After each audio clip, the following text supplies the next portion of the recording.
নমস্কার বন্ধুরা, রিনা ব্লগে তোমাদের সবাইকে স্বাগতম। দেখো আমি আরেকটা নতুন নতুন ভিডিও নিয়ে তোমাদের কাছে চলে এসেছি।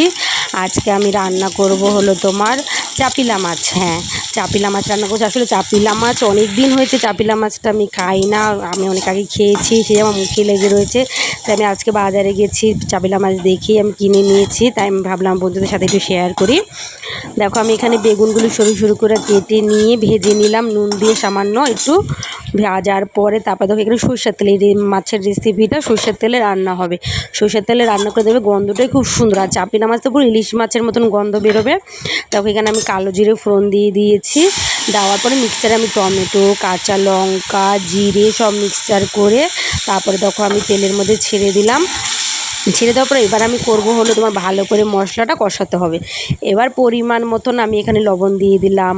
তারপর আমি এখানে পরিমাণ মতন হলুদ দেবো। আরেকটা জিনিস সেটা হলো লঙ্কার গুঁড়ো দেবো। এটা একটু আমি ঝাল ঝাল করে করবো। আমি কাঁচা লঙ্কা অনেকটাই দিয়েছি, আবার আমি এখানে একটু গুঁড়ো লঙ্কার গুঁড়োও দিচ্ছি বেশি করে, যেন আমার একটু ঝাল ঝাল খায়, একটু গায়ে মাখা মাখা করে মাছটা আমি রান্না করবো। এটা ঝোল ভালো লাগে না, তাই এটাকে আমি এখন চলো ভালো করে মশলাটা কষিয়ে নিই। সামান্য তোকে একটু জলও দিয়ে দিলাম, মিক্সারটা বাটিটা ধুয়ে সামান্য জলটা ধোয়ার পরে এবার আমি হলো কি করব, মাছটা এখানে ছেড়ে দেব।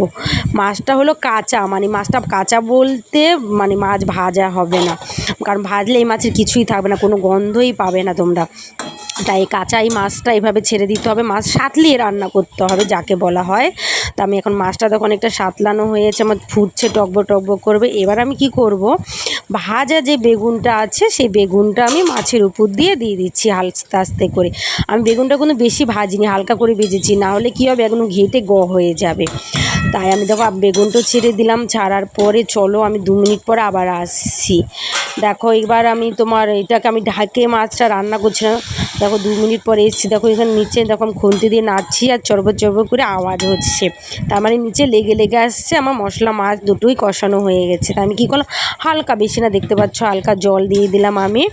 জলটা দেওয়ার পর আমি এটা 2 মিনিট ফুটাবো। 2 মিনিট ফুটিয়ে নিয়ে তারপরে তোমাদের কাছে আসছি। চলো এই দেখো 2 মিনিট পরে আমার মাছের ঝোল আমার হয়ে একদম রেডি হয়ে গেছে, টকবক করে ফুটছে আর খুব সুন্দর গন্ধ বেরিয়েছে। বন্ধুরা তোমরা এইভাবে মাছের রেসিপিটা করে খাবে। অনেক কাছে ছোটো গুঁড়ো মাছ ভেবে খেতে চাও না, কিন্তু খুবই ভালো লাগে।